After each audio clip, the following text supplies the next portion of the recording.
It is the Practical Prayer Podcast on New Thought Media Network. This is our live studio recording session.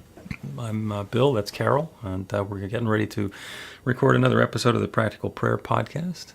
Greetings to everybody who's watching now on New Thought Media Network, or who will be watching the recordings on our multiple channels, because we've come to understand that a lot of people prefer doing that to time shift us. They like the DVR. Everybody likes to be able to tune in when they want to, when it's comfortable for them or convenient. I remember a time, we all can remember a time when that was not a possibility. If you didn't catch it when it was broadcasting, too bad. My audio just went out completely. Okay. One of those things. Stand by a moment, So- please. That's why we test all this stuff, right? Yeah. Well, we're going to stand by because we know you'll get it right. The retrograde over? Oh, I don't know. I stopped paying attention. So, It might be yeah, visiting you. I might just be having my own little Mercury retrograde over here. I do have more headphones, though. It's one of the advantages of having spent way too much time in the radio business. I got headphones in every pocket. I have headphones. I don't even know when, I can't imagine when and why I bought each one. You know, you think you get one set and you got a backup set. I had so many, even microphones. So I went to the garage to, my keyboard is in the garage. So it's in a case. And I looked in the case and I had more headphones there. There you go. So, yes, I bought headphones to use with my keyboard only, and then some others to use with something else only. Yeah. Yeah, and then you got organized. Yeah, just organized so much so that I don't know what I've got. All right. So, settings back to where my settings ought to be. That should be working. Technical gremlins. Get those out of the way. So, where was I? Oh, yes. So this is the pre-show. We're chatting amongst ourselves and making sure the technology is going to work, and also inviting the folks who are watching and listening along to participate. If you got a question or a comment or a prayer request or something like that, you can put it into the comments on the live stream, and we'll see it and can respond accordingly. Or you can go to the website bethelight.com, be-the-light.com, and there's a button there where you can do that. It's also the go-to place for all the stuff that we talk about during the breaks. And all right, that's, I think, enough of the background stuff. So we've got 2024 underway. We're far enough in that we're now no longer saying Happy New Year to people, correct? Yeah, there's some cutoff, or e- etiquette, appropriate cutoff. I forget what it was. So if I didn't see you before, I'll say it to people, and say, listen, I'm still in it. When I was in the advertising and marketing business, I think we got to say that something was new and improved for a year. Yeah, yeah, that's about right. Yeah. Then I went into software where it gets new and improved 3 or 4 times a year, and Yes. it just becomes unnecessary. And and then the jury's out as to whether it got improved or not. I was going to say it's not, it's not always improved. Yeah. Well, and that's what we're going to Moving talk on. about today. Is we're going to talk about intention versus impact. So software developers will tell us that something is new and improved, and if I'm using it and it just stops working and stops being helpful for me, then improved is my discernment. That's right. That's right. Yeah, and we're going to talk about that on a spiritual and social interactive level. It'll Yeah, be fun. It'll be fun. they're always fun. Always. They're always fun. So let's go ahead and start the Practical Prayer Podcast, episode number 137. Wee-hee! Wow. Yeah. A practical prayer is a prayer that works. These discussions between Reverend Bill Marchiony and Carol Lawrence dive into the details of how it works and how to work it. Reverend Bill is a New Thought minister and the author of Practical Prayer for Real Results. Your new life begins with a new thought. Carol Lawrence is on a spiritual quest, finding the New Thought teaching after decades on the pulpit in 3 different traditional denominations. I've got some questions. Together, they're exploring the philosophy and activities that come together from many of the world's religions to create the practical spirituality that is New Thought.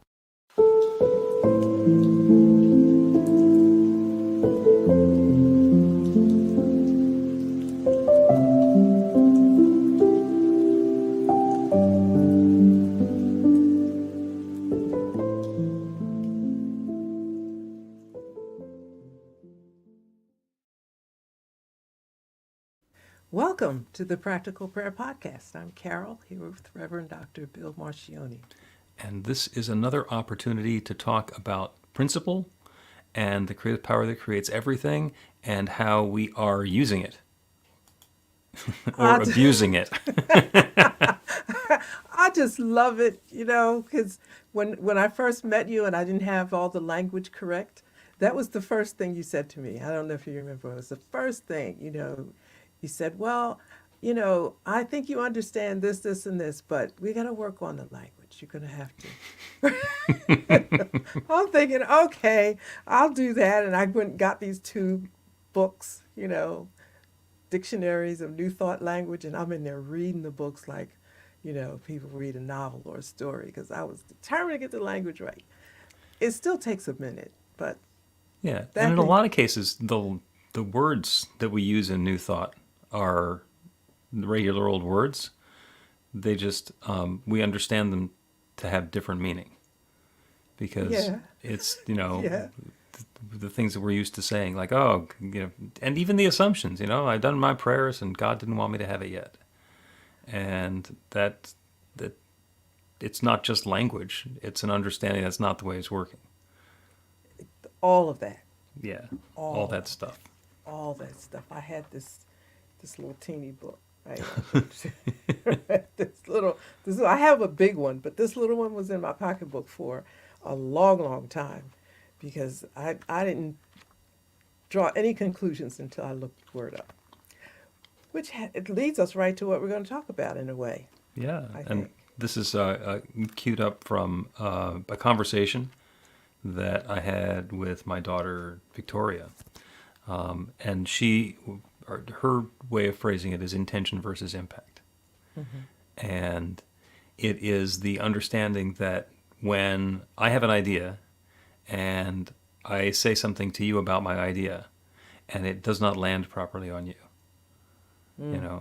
then the impact of it is different than the intention of it was. Mm-hmm. And a lot of times these topics come up when we're talking about the charged issues of the day, which the people who want to ignore them called woke. Woke. And we call being caring and empathetic, mm-hmm. which is just another way of saying woke, understanding what it is that we're doing. Because if I say something that is unintentionally offensive to you, mm-hmm. and Lord knows there's every possibility for me, a middle-aged white man, to say to you, a black woman, that's going to not land right. A lot of times what happens is, I'll say something and then you'll be like, really? And then if you say something, if I defend myself, that's where it comes off the rails. It's like, oh, my intention was this, the impact was that. We got to talk about that. It doesn't matter what I intended. Yeah, now let me clarify something. That's a very good explanation. But Okay. it didn't apply, you weren't talking about us necessarily. No. Okay. And Just one- you and I are pretty clear about this stuff because, Yeah. at one point early on, you asked me how tall I was. Because you've been dealing with tall white men your entire life. Wait, we got to skip that one. No way is anybody going to understand that without a real deep explanation. But yeah. My daughter used to say, or does say, even in high school when I was trying to explain something to her, and she said, "Mom, listen, you can say anything be as sincere as you want, but you have no control over how somebody hears it or how they perceive it." And I'm thinking, well, how can you take it any other way? But there are a lot of factors in there. Oh yeah, oh yeah. And we all have our filters, which is everything from preconceived notions to education to family background to my one of my biggest pet peeves is, well, that's the way we've always done it, or that's the way we've always said it. I've always talked about this that way. Well, that doesn't mean that it wasn't pushing people's buttons to begin with. And as soon as I understand that it's been pushing somebody's button, instead of trying to defend myself, say, well, that's the way I've always done it. Say, oh my goodness, I had no idea what I was saying. That's the way I've been doing it for a long time. I apologize. Let me try again. Yeah. And I think if we come into the conversation or the experience knowing that there may be some miscommunications, unintentional, and we're gracious, we can hold off the the offense and see if we can see what is meant by that. It takes work, I think. Oh, yeah. But I think you have to want to do it. Let's bring us back for Okay. an example. Okay, Yeah. so I was asking Spirit for a teacher and if those who are listening remember, if you haven't, I asked Spirit for a teacher because I'm a really good studying person myself, but I felt I had gone as far as I could go. So I said, Spirit, look, I really need a teacher. I need somebody in the flesh, dot, dot, dot, dot, dot. And I didn't think of I didn't think, I didn't think of the package. I didn't order up anybody. I just said a teacher. However, when you showed up, I thought, I must have had some assumptions about who was coming. I must have. I thought, okay. And I thought, okay, Spirit, I guess this is who was in the neighborhood. And because I had had so many negative experiences with tall white guys. And online, you look like a tall white guy. And I thought, I can't do this again, can I? but I am, you described yourself as middle-aged, right? I'm not sure I would describe myself as middle-aged. So let me just say, I've been on the planet long enough to know that when something hits you, stand still and see if your assumptions are correct. And so I did. And I thought, okay, you seem to be an open person. Let me just give it to you straight. This is what, Bob, this is what I'm concerned about, and we got to go from there. Yeah. But I did a lot. I ran it through my grid a couple times to see if I thought I could really say that to you. And if I couldn't, if it turned out not so good, I'd say, well, wrong teacher, Oh, that's part of what happens when we pray for guidance. When I'm looking for guidance, and that happens when we're getting into a relationship or a job or buying a house. I will not do a prayer for somebody to buy the house that they just found. Oh, we found this house and we love it. Can you do a prayer for me to be able to buy the house? It's like, no. I will do a prayer for you to have your perfect house, your perfect place to live, your perfect accommodation, because it could be a hall of nightmares. And we could pray somebody into the hall of nightmares and have it go completely bad. Yes. Yes. So what we're looking for is, and that gets it, to the impact. What's the experience that we want to have? What's the result of all that we want to have happen? And if you had something to learn that wasn't what you thought you had to learn, and I showed up, then you'd learn what you had to learn from me, even if it wasn't what you had in the lesson plan. But save yourself some stress.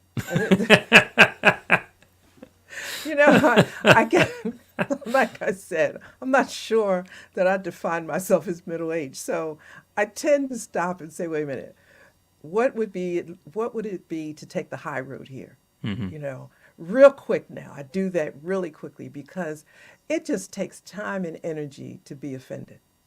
You know, you people look for reasons to be offended. They're ready to be offended. If they say this, if they don't say it that way, that's too much energy for me. You know, I want to understand what you want to say because frankly, I want to get what I want to get out of the conversation. Let me just be honest with you. Hmm. I'm in it because I want such and such information, and I don't really want to deal with being offended. I don't want to. I don't want to take the time to be offended, or now we got to apologize, and you didn't mean this, and then you're afraid to speak to me later because you may not know what to say later. You know, that's like a bunch of unnecessary weight. Let's just take the high road. Amen to that. And by the way, I don't know if anybody else has told you, it takes an awful lot of emotional and spiritual maturity to be able to do that. You Because know when what? You think there's so? a couple of things that are possible. So, and we'll use you and me as an example, and just imagine that I say something that's offensive, perhaps unintentionally offensive. Perhaps it's the sort of thing my dad used to say, and he was full of offensive things to say. And I say something, and it's got some energy. You know, it brings up stuff for you from the past, and there are a couple of ways that you can deal with it. One is to say, "Well, wait a second. I just want to make sure you understand the feeling that brings up for me or somebody like me." In which case, you can address it head on, and what'll happen with me is I'll go, "Oh, wow, sorry about that. How can I say that differently?" Or whatever. And I'm not going to say, "This is why I did it. This is why I think it's okay," or "This is how you should look at it," so that what I said was okay. My intention gets counted instead of the impact that it had on you. The other thing that you can do is, and the way that you're describing it is, the term that I've heard is sociological aikido, where the charged words come your way and you step to the side and let them hit the wall behind you and go, "There go those charged words again." And you don't pick up the energy, the whatever would normally have pushed your buttons before. And unfortunately, the way a lot of people do it is they grit their teeth, they pretend that it doesn't hurt, and they take all that energy and they store it somewhere in their body or in their psyche and their emotions, and it comes up again and again and again until they work through it. That there's the danger in that. Um, I I think I want to say I'm fortunate, and this may not be the correct term to use, but I've always known exactly what I want in a situation. I'm pretty doggone clear about why I'm in it and what I want out of it. Hmm. I'm not coasting, you know.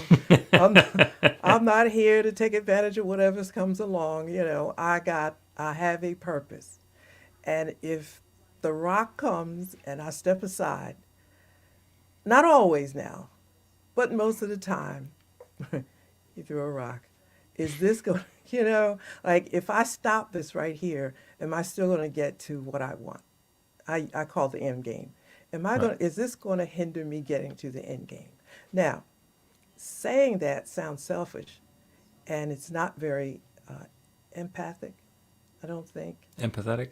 And yeah, it's not very that way because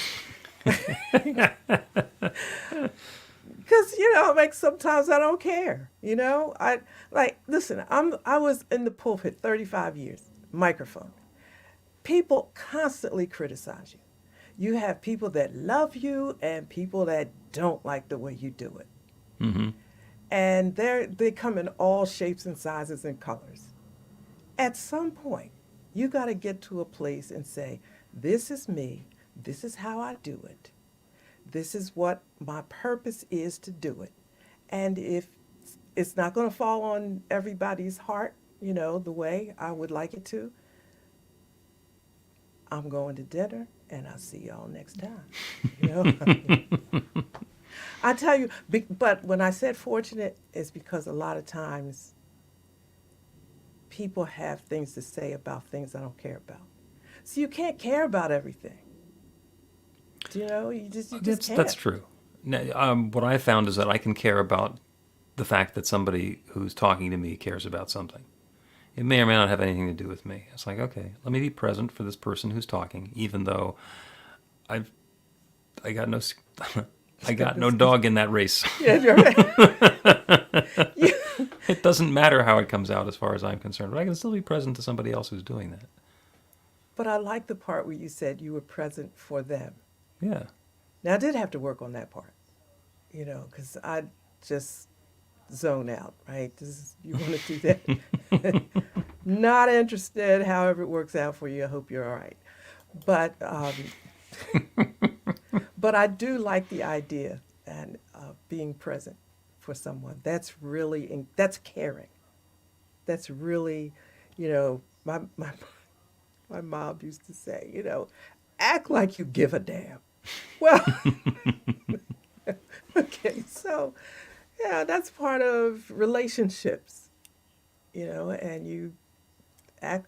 I'm a writer, so much of my life I have spent alone. That's just the nature of it. Right. And I come out of my husband says the cocoon to do the sermon, to do whatever you have to do, then you go back and you cook. I'm used to that. But then there's those times when you're in communication with someone, and I can easily not be present. Hmm. Just no offense. I can just because my mind is on the next thing that I have to do or produce or whatever. But I don't want to be that way. I want to be, I want to be a good friend, and the time that we've spent together, I want it to be nice for you. I Yeah. don't want to miss an opportunity where you hurt and I didn't get a chance to help you with that. So, you got to be present. Yeah.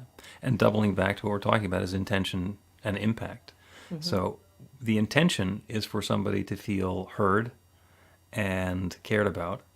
And if they do, then the intention and the impact are matching up.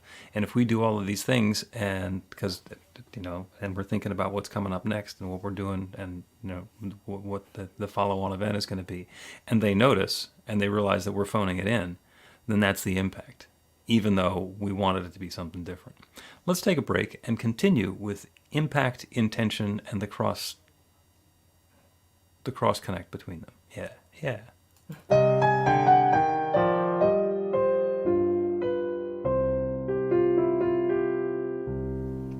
Are you ready to get results? Now, that's not a rhetorical question. Are you ready to get results? RUR2GR. That's actually the abbreviation for the steps in a practical prayer: recognition, unification, realization, gratitude, and release, with a couple of extra steps in there in case some doubt creeps in along the way. RUR2GR. This class is about the prayer technique that's common to all of the spiritual practices and religions in the most effective prayers that they have. And by effective, I mean that the prayer works. It actually creates a change in the experience of the person doing the prayer. It gets a result. We're going to begin with theory, and then we're going to take it into practice. By the end of the class, you will have your very own practical prayer that will help create transformation in your life.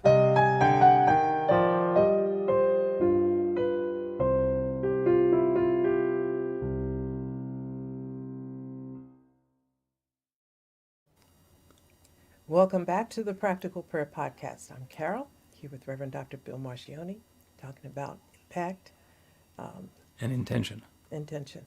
During the break, I thought about this.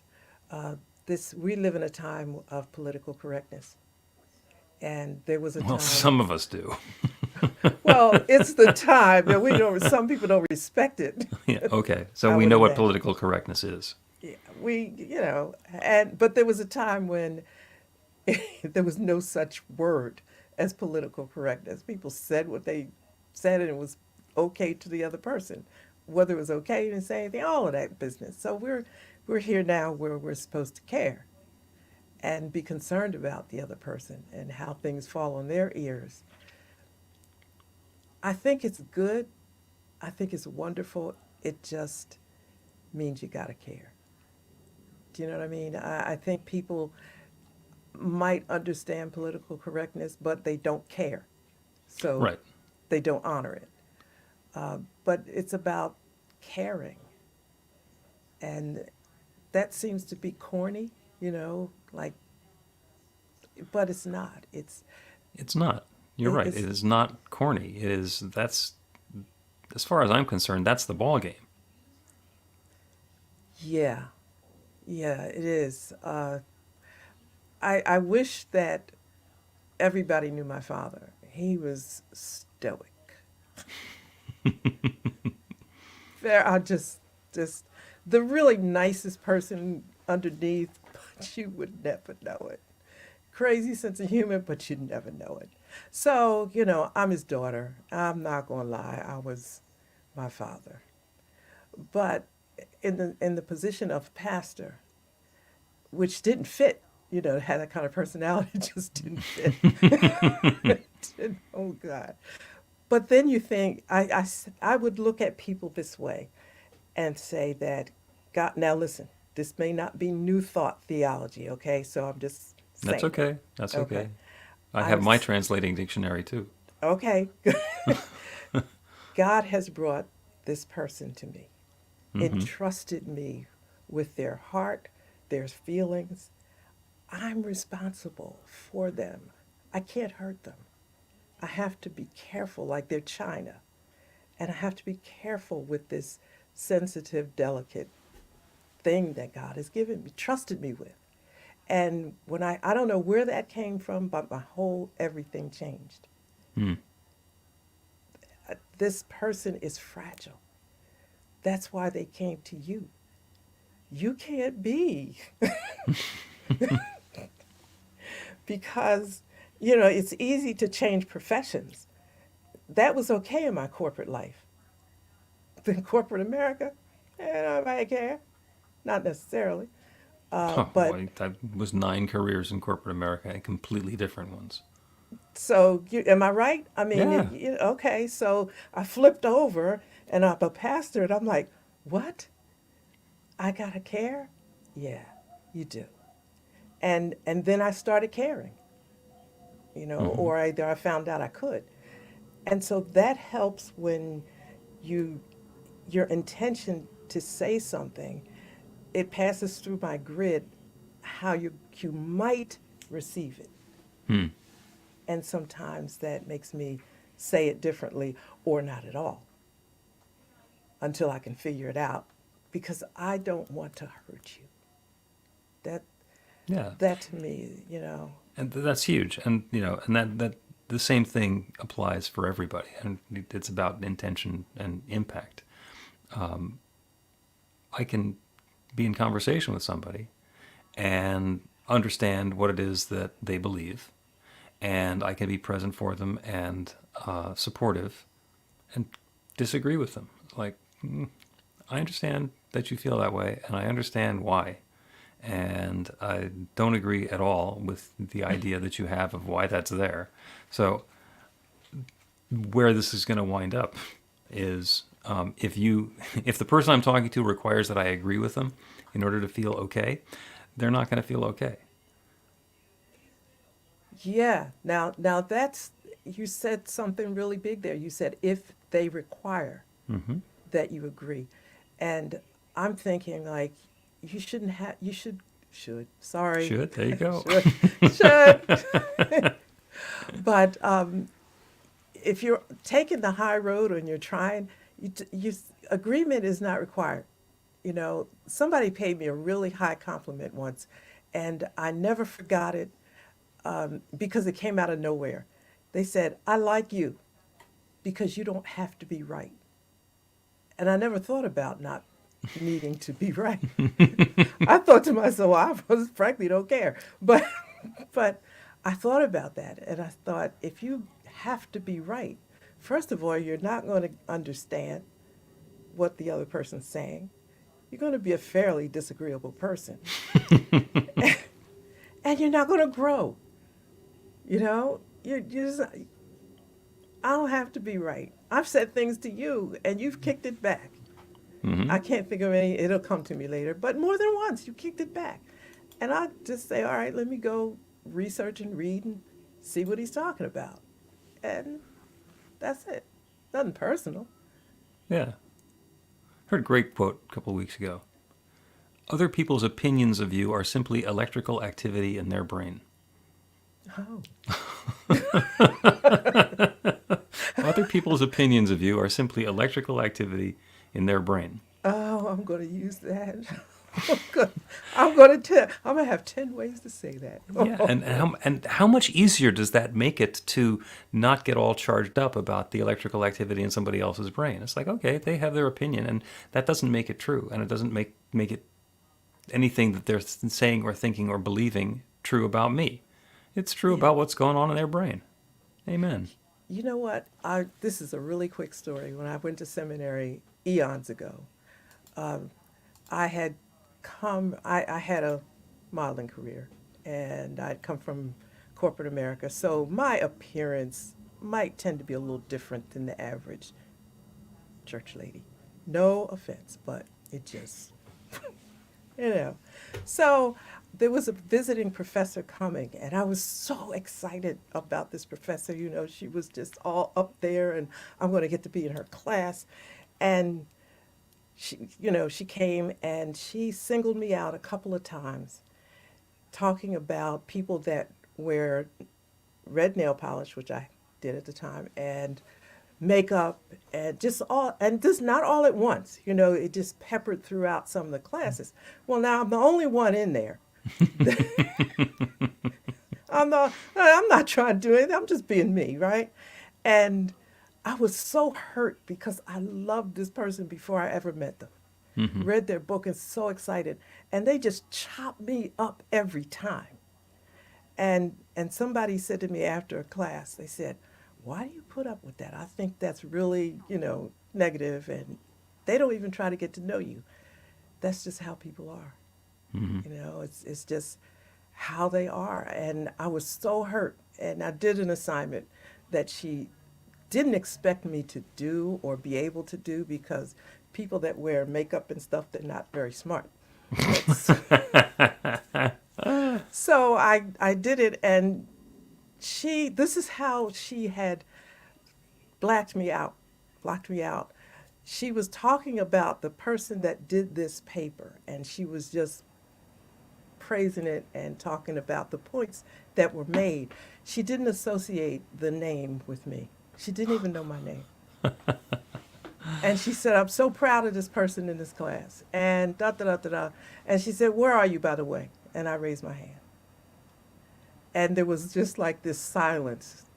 Were there actually sparks as the circuits crossed? I don't know, but I was so hurt that I didn't want to be, I was already crushed. What else could you say? You found out I had a brain, and now you feel bad about it. You can't help it because everybody can see you feel bad about it. Do you know what I mean? So you just, and I remember leaving the experience feeling so hurt that I wasn't able to establish the relationship with this person that I had dreamed about. Yep. It wasn't going to work after that. Yeah. And what you're talking about are actually two of the four agreements from Don Miguel Ruiz. One is don't make assumptions. Because she was making assumptions. And the other is don't take anything personally, which is on you. It's like she's over there making an assumption. It has nothing to do with you. That's electrical activity in her brain. And does that interfere with the possibility of having a relationship that could be much richer than what she's open to right now? Yeah. And that's sad. That's sad. That's really sad, because there could be something magical there. I had imagined us sitting down talking about stuff, but yeah, but not with red nail polish on, I don't think. No, not that, and God forbid I had lipstick on, and it's just. But that's that old judge a book, the book cover story. Yeah. And I have recently had that same kind of experience in the last couple of days. And I was like, you know what? People don't take the high road. Why don't you just do that? It's just easier. You'll be happier in your life if you Well, do. it's amazing. But then again, in order to understand, A, I want to take the high road. B, I have to be aware of what the high road is. And C, when there's a fork in the road and I get to take high or low, I need to know that it's there so I can go in the direction that I want to go in. Because up until now, I haven't had to pay attention. High road, low road doesn't make any difference. It's my road. Get out of the way. Yeah, well, what about this? Treat others the way you want them to treat you. I mean, come on. Well, yeah, the golden rule. Yeah. You want people to take you seriously, No matter how you show up, you want them to take you seriously. That's a whole extra episode. We can do the golden rule. We'll probably do 6 or 8 episodes on the golden rule. Right now, though, we'll take a break. And the prayer today is going to be about clarity. Mm-hmm. And along with clarity comes guidance, because those two go hand in hand. Because as soon as we understand what's ours, it's pretty clear what we get to do with it. Get inspiration in an instant. God calls are the gentle and uplifting moment of truth to help you remember that the bright light of God's love is shining right now as you It's your God Call with Reverend Bill. start your 2-week free trial today, and you'll get a phone call 4 times a week from Reverend Bill with an uplifting half-minute message filled with insight, wisdom, story, and fun. Let your light shine. You can answer the call to listen to it live or let it go to voicemail so you can hear it later. After the free trial, your subscription is just $5.95 a month. The details are at godcall.org. God calls are disruptive, intentionally. Whenever you write something, put on a gold star. They take you away from your routine to remind you about the truth of who you really are. They come at random times between 8:15 a.m. and 6 p.m., so you won't be expecting them. And somehow, the message is exactly what you need to hear at the time. Magic is loose in the world. It's a moment of motivation in the middle of your day. Find out more and start your 2-week free trial now at godcall.org. Welcome back to the Practical Prayer Podcast. Woo. Welcome back to the Practical Prayer Podcast. I'm Carol, here with Reverend Dr. Bill Marchiony, having fun. Having fun, having a great conversation about intention and impact. And it's kind of magical that meaning happens in the mind of the person who's receiving the communication. Yes. So, and I'll tell a quick story. This is an experience that I had. I grew up in the suburbs of New York City, and one of the fun things that we used to do, because it was free, is go into New York, and I did this with my friends, and go to the taping of the $20,000 Pyramid, which was a daytime game show that was hosted by Dick Clark. And they would shoot like 4 episodes or a week's worth at a time, and we'd go sit in on 2 or 3 episodes. And it was fun. And I was in the studio audience once, and if you remember the $20,000 Pyramid, and then in the final pyramid, whatever it is, the celebrity and the contestant are sitting facing each other, and one of them can see the board behind. And what they're trying to do is give one-word prompts so that the other person gives says what's on the board behind them. And these 2 men were playing final, whatever it was, for the $20,000. And there are 5 or 7 questions. They're down to the last question. They've got 3 or 4 seconds left. The word on the board is pediatrician. The guy looks at it, he says, foot doctor. And it's like, oh God, that's a podiatrist. The one who's listening to him says, pediatrician. And they won the $20,000.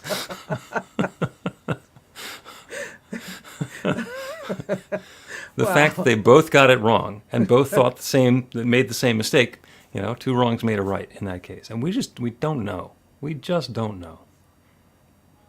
Yeah. But sometimes we do. Sometimes we do. Yeah. Sometimes we do. Let's do a prayer.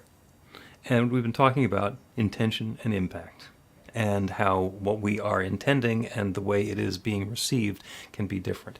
The way that we are experiencing something and the truth behind it can be different. If somebody says something to me and I misunderstand it and I react, then there's been a disconnect. And sometimes I can just open myself up to understand what they were trying to say to me.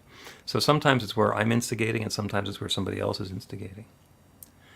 And through all of it, we can ask ourselves a question. Who am I? And who do I want to be in this situation? And we can open ourselves up to that infinite creative power and invite in clarity about the answer to that question and all the rest of the questions. In this situation, who am I? Who do I want to be? Who do I choose to be? And how am I allowing that goodness that I am desiring to come into being? So as we turn our attention away from the specifics and the circumstances and open to the awareness of that divine creative power, that infinite intelligence, that limitless love, that one that is the source from which everything flows, as we turn our attention to the one, we can acknowledge that everything that exists everywhere is created by that one. That's why it's called one. There is only one. There is only that divine creative energy that has been sharing itself as all of its creation for, as far as we can count, 14.2 billion years. Unfolding and rearranging and reshaping itself into new forms all the time. Everything that exists, every person, every place, every planet, every particle is that one divine presence showing up in its own particular form. So I know that that divine presence is right here and now. It is the truth of me. It is the truth of each of us. That divine intelligence, that perfect harmony with which everything fits together, is not just available to me and to each of us. It's the truth of what we are. So as we open to the understanding, to the awareness of that good that is the center and circumference of everything that we are, we can experience clarity and understand even more fully who we are in this situation. What are the next perfect steps for us to take in this situation? And the manner in which we can invite in more of that which we experience as good. And as we open to this, as we put away the things that we've always thought were true, or sometimes thought were true, or erroneously thought were true, as we turn away from what has not been serving us and open to that newness, the clarity and the guidance shows up. We are inspired and informed and directed in what's ours to do and what's ours to let go of. And with that new guidance, we are free to take that next perfect step and bring more and more of what we experience as good into our lives. This is how love unfolds, for and through and as each of us. And I'm so, so grateful for it. I'm grateful for the good. I'm grateful for the stories that we get to tell about the good. I'm grateful for the harmony and the peace of mind that this brings into our lives, knowing that we are in this partnership. And I'm grateful to be able to speak this word and release it into that same creative law that creates everything. And know with absolute certainty that it is saying yes, this good is underway. And so it is. The Practical Prayer Podcast with Reverend Bill Marchiony and Carol Lawrence is a production of BeTheLight.com, b-the-light.com, where you can find more information about practical prayer for real results. Our theme is by Music of Wisdom. You can learn about the spiritual community of New Thought Philadelphia with daily guided meditations, Weekly celebrations of spirit, and Reverend Bill's classes in practical spirituality at newthoughtphilly.org.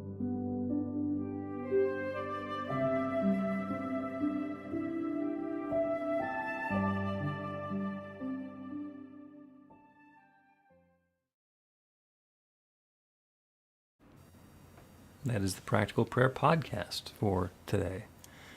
We are now on the post show on New Thought Media Network. Hey, Wayne, it's good to have you with us. Got some comments in the comments from Wayne.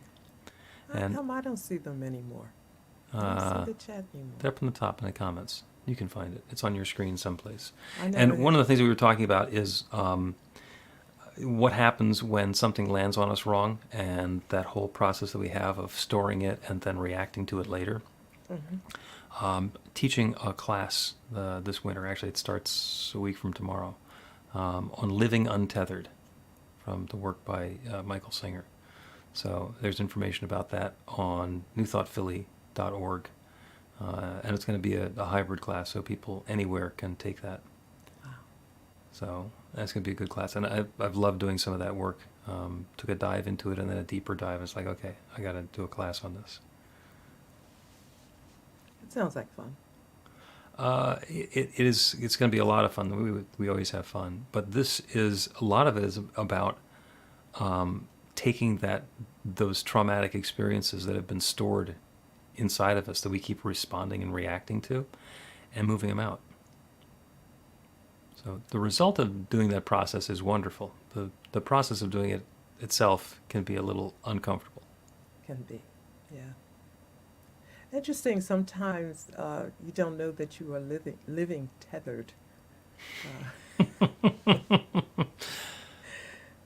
I was thinking actually just this morning about you know, you have a story that you tell, Hmm. and not realizing how that is really just taking your life away from you and energy and all of that stuff, and you're tethered, seriously. Yeah, And then you look back and think, I was dragging this along all this time, but you're in it and you don't know. You can't go through this life alone. You need partnership, camaraderie, teachers. I'm big on that. yeah, yeah. Somebody once gave me the visual of imagining that we're going through our lives and picking up dirty laundry and stuffing it into our duffel bag or our suitcase. And we got all this dirty laundry they're dragging around with us. And then we get into a relationship. And a lot of times it's with a romantic partner, but it can be with a business partner or work or whatever it is. And what we do is we like the opportunity, as soon as we feel safe, to open up our suitcase and dump our dirty laundry on them and then talk about how bad it looks.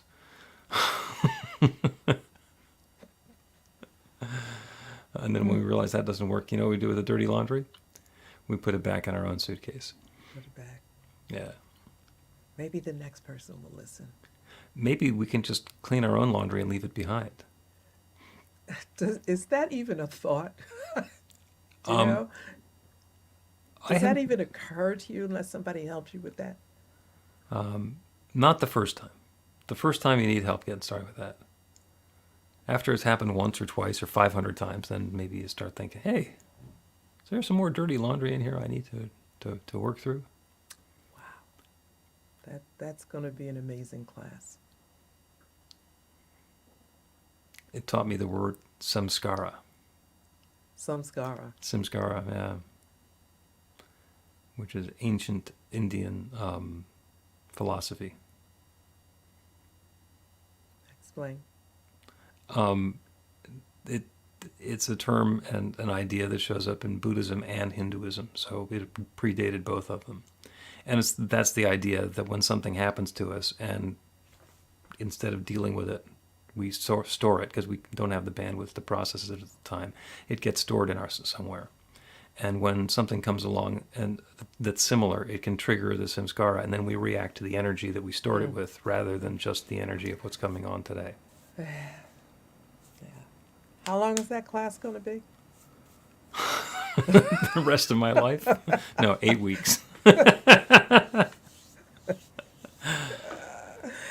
Okay.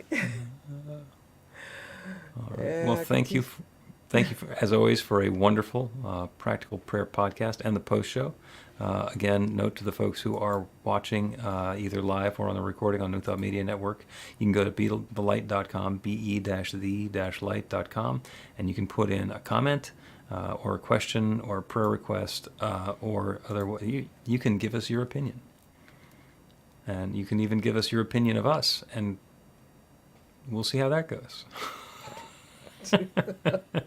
See you next time. I take the high road. There you go, the high road. Please help us say thank you to our organizational sponsors, including the Hefferland Foundation, Affiliated New Thought Network, International New Thought Alliance, Science of Mind Archives and Library Foundation, Center for Spiritual Living Denver, Center for Spiritual Living Midtown, New Thought Philadelphia, Planned Happiness Institute, Summit Center for Spiritual Living, One Heart Retreats, Center for Spiritual Living on the Lake, Unity Kitchener, Unity Spiritual Center Ottawa, Om Center for Spiritual Living, Satya Center, Begin Within Ministries, Center for Spiritual Living North Jersey,